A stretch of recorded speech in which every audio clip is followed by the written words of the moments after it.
demandé. Samantha, c'est comment être chauffeuse de REM? En fait, j'en ai aucune idée. Mon nom, c'est pas Samantha, c'est Léa. Et le REM se conduit tout seul. Je suis ici pour vous dire que le REM, c'est vraiment cool. En fait, c'est une vidéo sur la sécurité aux abords des voies du REM. Donc, le REM, c'est un métro léger électrique qui se conduit tout seul, qui passe souvent et qui va super vite. Le réseau du REM s'étend de là où il y a 2 montagnes à là où il y a un gros centre d'achat, en passant par là et jusqu'à l'aéroport. Mais bon, maintenant que je vous ai parlé des trucs cool, faut que je vous parle de sécurité. La seule ligne grecque pour que les choses restent le fun dans la vie, c'est de rester en vie. Le REM, c'est comme le métro de Montréal, mais dehors. Mettons que tu t'es tombé de bord à la station, tu sauterais pas sur les voies du métro pour traverser l'autre bord? Ben, dehors, les règles changent pas. Bref, je te donne 4 raisons de te tenir loin des voies du REM. Raison 1, la caténaire. Touche pas les fils électriques? Sérieux? Pourquoi tu ferais ça? Ils appellent ça une caténaire. Ça permet de faire avancer le train grâce à l'électricité. Cette caténaire conduit 1500 volts. C'est 15 fois plus puissant que ton toaster. Même pas besoin de toucher. Tu peux recevoir une décharge électrique si tu t'approches à moins de 3 mètres avec un objet ou un liquide. Donc, rappelle-toi, la caténaire n'est pas ton amie du genre. Elle verrait que tu as 1% de batterie et elle refuserait de te prêter son chargeur. Raison 2, le REM va vite et ne s'arrête pas instantanément.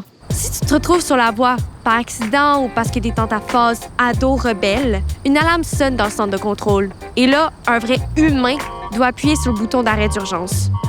Le REM peut rouler jusqu'à 100 km/h. Et dans ces conditions, il a besoin de plus de 300 mètres pour s'arrêter complètement. C'est l'équivalent de la distance combinée de plus de 20 autobus scolaires alignés devant ton école. Raison 3, le REM passe fréquemment. Tu vas te faire frapper.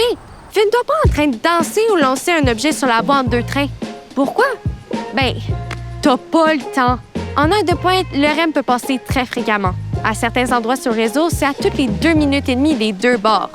Même si des voitures du REM viennent de passer, d'autres peuvent arriver plus vite que tu le penses. Disons qu'à 1, 2, 3 soleil, le seul gagnant, c'est le REM.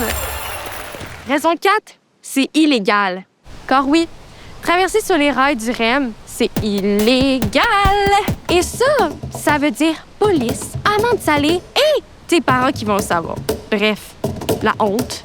En t'introduisant sur les voies du REM, tu penses être discret. Mais en fait, c'est comme si tu avais appuyé sur un gros bouton rouge invisible. Dès que tu traverses, il y a une fibre optique enterrée qui détecte les vibrations et qui sait si quelqu'un marche, court ou même essaie de creuser sous la clôture. Ça détecte même les marmottes. Donc, si t'es plus gros qu'une marmotte, t'as aucune chance.